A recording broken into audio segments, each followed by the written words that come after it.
तुम्ही पाहत आहात MCN न्यूज मराठी। अनुसूचित जाती आरक्षण वर्गीकरण विरोधात बुलढाण्यात 29 जुलै रोजी जिल्हास्तरीय विराट मोर्चा काढण्यात आला।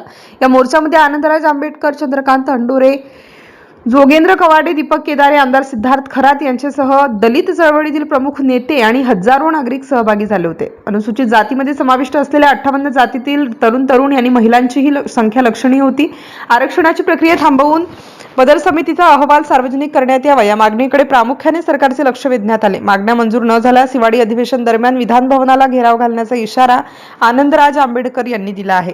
MCN न्यूज मराठी करिता रवी शेगोकार, बुलढाणा।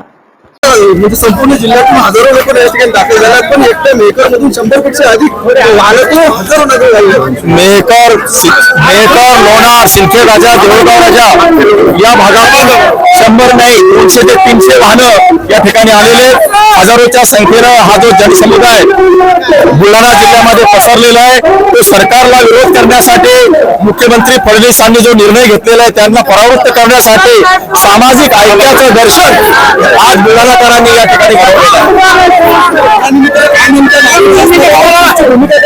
या निमित्तानं माझी अशी मागणी आहे की आंबेडकरी समाज कोणत्याही एका विशिष्ट जातीच्या विरोधात नाही, किंबहुना मातंग समाजातील अर्ध्याच्या पेक्षा खूप सारी लोक इंटेलेक्च्युअल आपल्या सोबत आहेत, परंतु काही राजकीय लाभ घेण्यासाठी असलेले लोक यांचा बळी पडलेले मनुवादी अजेंड्याला बळी पडलेले मुख्यमंत्री महोदयांना विनंती आहे की एखाद्या समाजाला जर पुढे न्यायचा असेल तर हा पर्याय नाही, जे आहेत त्यांना विपन्न अवस्थेत केलेलं आहे आणि त्यांना पुन्हा फोडायचं काम करून त्यांना पुन्हा तुम्ही संपवतात।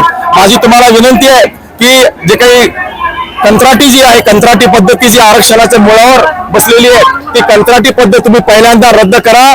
ज्या रिक्त जागा आहेत त्या भरा, शासनाच्या पदोन्नतीमध्ये आरक्षण जाहीर करा, आणखी जागा त्याच्यावर निर्माण करा। जे महामंडळाला कर्ज दिलेले त्या कर्जामध्ये भरघोस वाढ करा, एका घरामध्ये एक नोकरी एक व्यवसाय तयार करा आणि त्यानंतर वाद बघून मग जर तुम्हाला वाटलं हा अजेंडा राबवा, सामाजिक समतेचा अजेंडा राबवा, सामाजिक समतेचा आर्थिक समतेचा अजेंडा अगोदर राबवा आणि त्यानंतर मग हे जर काही करायचं असेल तर सर्वांना विचारात घेऊन निर्णय घ्या। आमची भूमिका कायमपणे विधानमंडळामध्ये आणि रस्त्यावरती सरकारच्या विरोधात उभं राहण्याची आहे।